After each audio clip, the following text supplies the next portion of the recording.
All right. Just gonna lead off with a funny thing addiction, um, because of basically denial. There's a um, yeah, funny thing. It's an interesting disease, uh, because there's so much denial. Um, of course, the alcoholic and the addict is in denial. You know, he wakes up in the morning and after, you know, after, you know, really screwing things up the night before and says, okay, I'll do better. I can do better. And that can go on for years and years and years, right? And but also because I'm starting to focus more on family and I know it's really become obvious to me that there seems to be almost more need for to shine the light on the disease in the family. Um, I want to speak about the denial there as well, and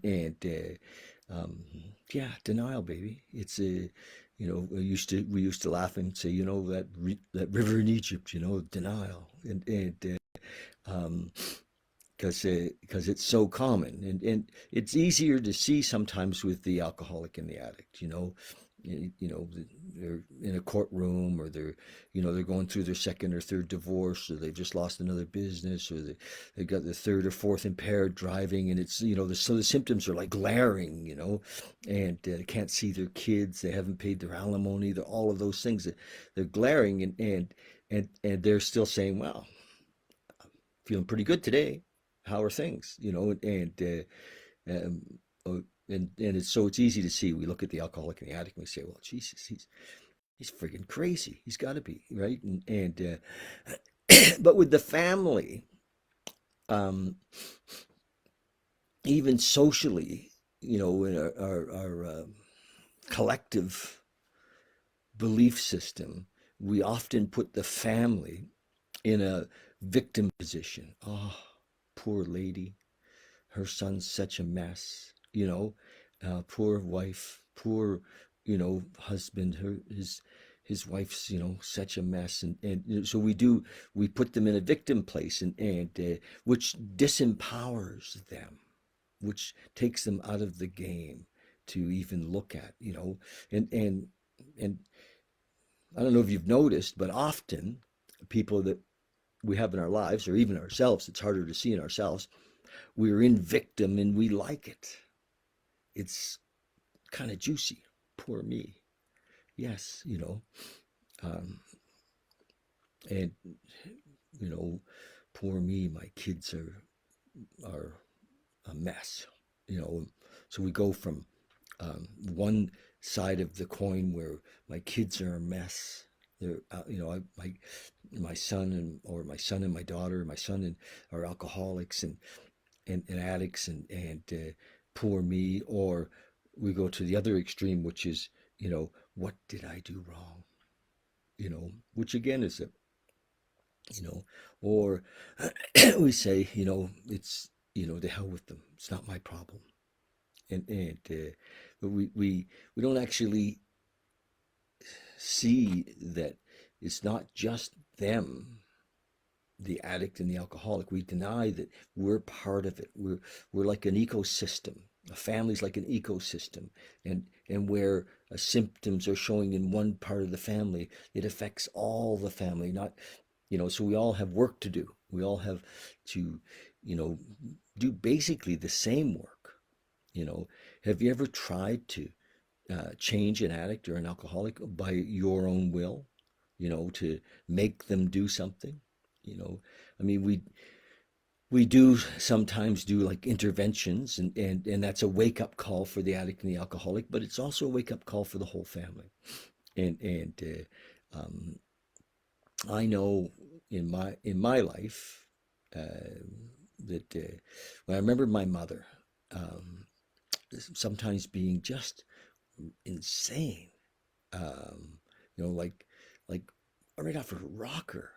And she wasn't the addict or the alcoholic, um, not that we knew anyway, uh, but about us, you know. her sons and her daughter and her husband, who were all practicing alcoholics, you know, her level of insanity was for us was clear. It was like, my God, mom's nuts, you know. But you know, the pain that she must have been in, and the inability to even know what to do, and the self blame, you know, because her kids were all, you know, there was always a police officer, not always, but there was often a police officer at the door looking for one of us. And because we were always in, you know, we were often in shit for something. And you know, if it wasn't a police officer, it was, we'd gotten kicked out of school, or we had, you know, it was an ongoing thing that went on in an alcoholic home. And my mom didn't drink, you know, I think she did early in life, but not by the time I'd come along. And she wasn't drinking, but there was that insanity. And so that's what I want to talk about. That's what I want to be here and open the door as wide as possible to have this ongoing conversation um, here. What do you guys think? You know, do you want to talk about recovery for the family? If you know, do you have anybody in your family that suffers from the disease of alcoholism? You know, I don't. I think our whole society, you know, in a in one way, suffers from the disease of alcoholism and addiction. You know, lately it's a bit inconvenient because people are dying quite rapidly with opiates. You know, but it's just another symptom of the disease. You know, it's not. You know, so it's become obvious, and we think the problem's with the opiates. It's not. You know, it's no more the problems, no more with the opiates than the problems with the alcohol or meth or cocaine. Those are not the problem. The problem is in our perception of ourselves, you know, our limited perception of ourselves. We don't, you know, really know ourselves. We're caught in an illusion of achievement and how do I look? You know, I remember when we were kids, we were told that, you know, we don't air our dirty laundry. You know, so the family keeps, you know, it's all how do I look, you know, in relationship to the world. And so the family keeps a cone of silence around, you know, unless the police are at the door, and then it's like it's kind of hard to say. And you know, the ambulance has to come because there's somebody's having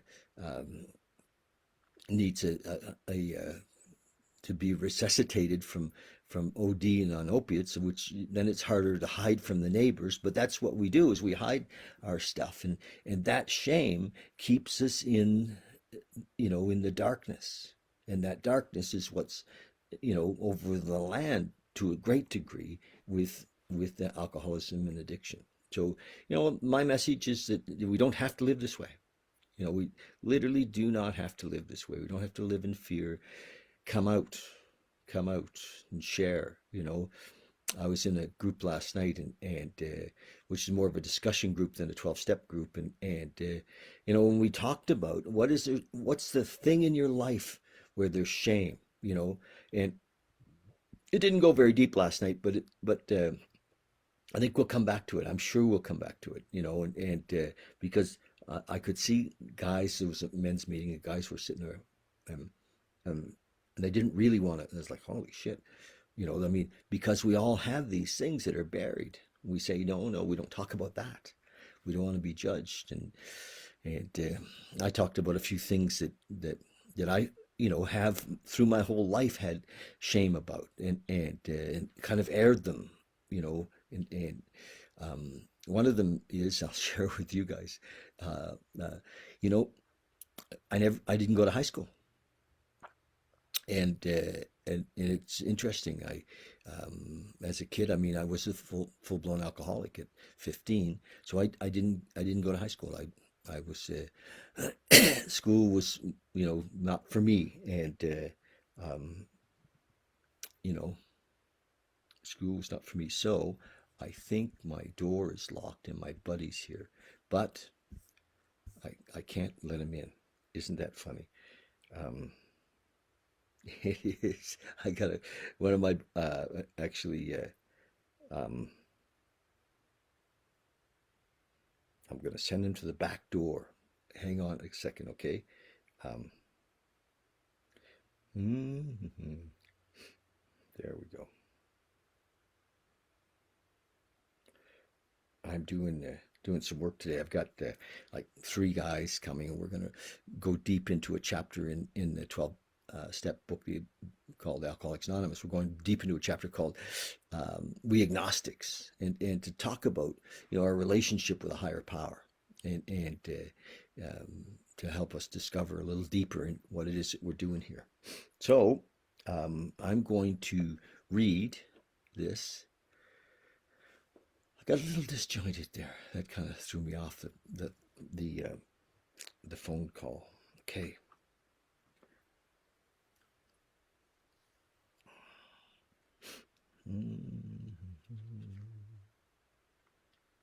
What day it is? It's the 26th, February the 26th.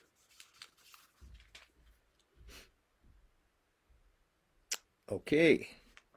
So this is this little book that I've been reading for a long time, and yeah, I've been reading this for a long time. 24-hour day book. So we're going to go deep into this one, have a look at it. This is written in 1954, and I started reading it 1st of May online, and it's so involved. It's like, holy shit! At the time, I was I was speaking more about awakening and consciousness, and it's just really come recently to focus more on this area of addiction in the family, and it's yeah, and it's been happening. Hang on a second. Come on in. I am online. My buddy just made his way. You can leave that open. Yeah, yeah.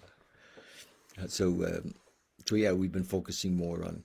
We've gone from this kind of a generalized topic every day around consciousness and awakening and being in the moment, being present in the moment, which I found that it isn't so personal for people, and in this last couple of weeks, when actually last couple of months, I've been talking more about addiction, and then it really came because of my experiences with my own family to talk about what happens, in the family of the addict, and every addict or alcoholic has family, 2, 6, 8, 12 people who are affected. There's especially with young fellas, there's always a mom somewhere who thinks she can help and look after him, and right, yeah, and sometimes does more harm than good because she doesn't understand the disease. She has, and she's like thinking that if she pays the rent, it'll help, or and so what I want to do is kind of shine the light on this thing so that the families understand that the problem is not just with the addict or the alcoholic. The problem is with the whole family. The whole family is still suffering from the disease. So I've said that a couple of times today, and but we're going to go into this reading right now, and which I'm committed to sharing every day till the 1st of May. That'll be 1 year of this. And I've done it every day till now. We haven't missed a day, and we've been in some pretty interesting. We've been some pretty interesting places that I've read this from. A lot of times in my car. Okay, when we come to AA or the 12 steps, we come to believe in a power greater than ourselves. We came to believe in that. So let me try that again. Let's try it with my glasses. So when we came into the 12 steps, we came to believe in a power greater than ourselves. We came to believe in that divine principle in the universe, which we call God. Now, we can call it whatever we want, but many people call it God, to which we could turn to help. Each morning, we have a quiet time. So I'm really big on daily practices, and most if addicts and alcoholics don't get into doing daily practices, they usually don't stay sober. It's just a matter of in my experience. Each morning we have a quiet time. We ask God for the power to stay sober for the next 24 hours. And each night we thank Him for helping us to keep sober that day. And then with their thought for the day, they always have a question. Do I believe that each man or woman I see in AA is a demonstration of the power of God to change a human being from a drunkard to a sober person? And the answer is yes. Oh, damn. I upset my coffee. Oh, okay. So, meditation for today. I should pray for more faith. I should pray for more faith, it says, as a thirsty man prays for water in the desert. Do I know what it means to feel sure that God will never fail me? Do I know what it means to feel sure that God can never fail me? Am I sure of this as I am sure that I still breathe? I should pray daily and most diligently that my faith may increase.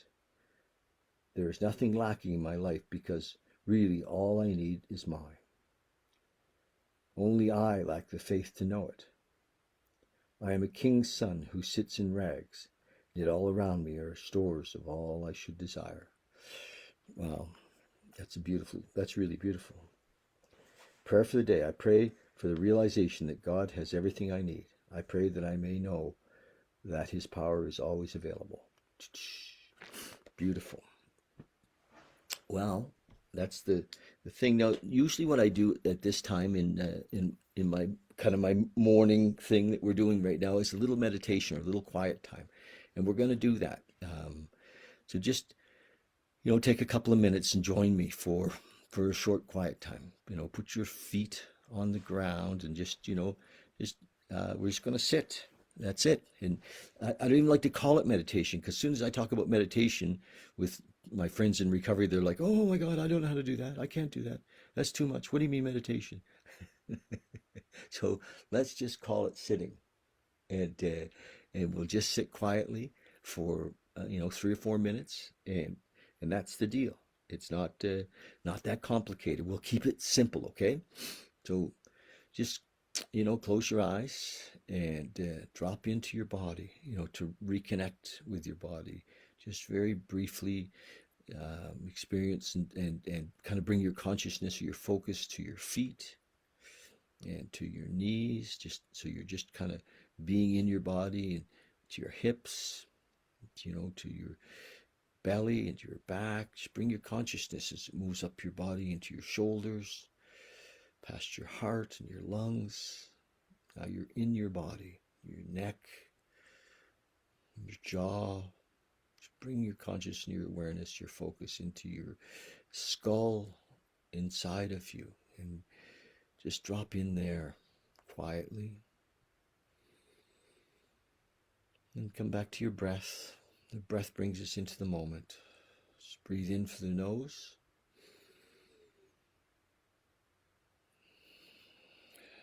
And then breathe in through the nose again. We can exhale through the mouth if we like. One more time, breathe in through the nose.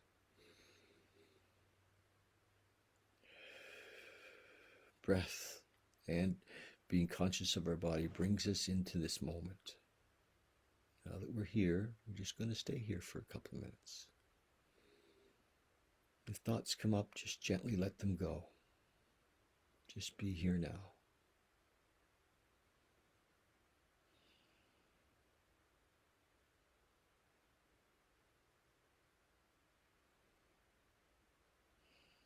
Experience now,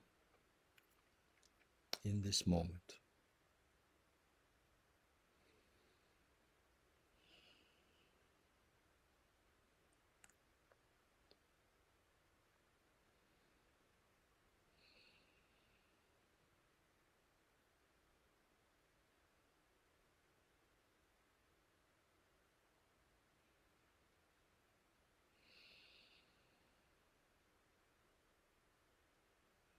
Just drop into the quiet, into the stillness, into the oneness.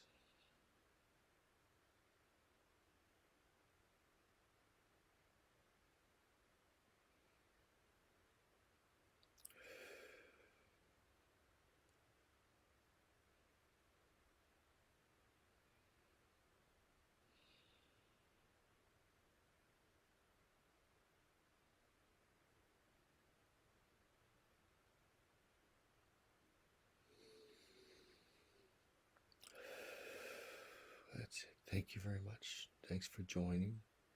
And if you've dropped into that space, just stay there if you like. I'm going to leave you there. Remember today to reach out and talk to somebody. Make a phone call. Just check in, see how they're doing. Just listen. Listening is loving. So just be the listener today. Okay, love you lots. Cheers. Thanks.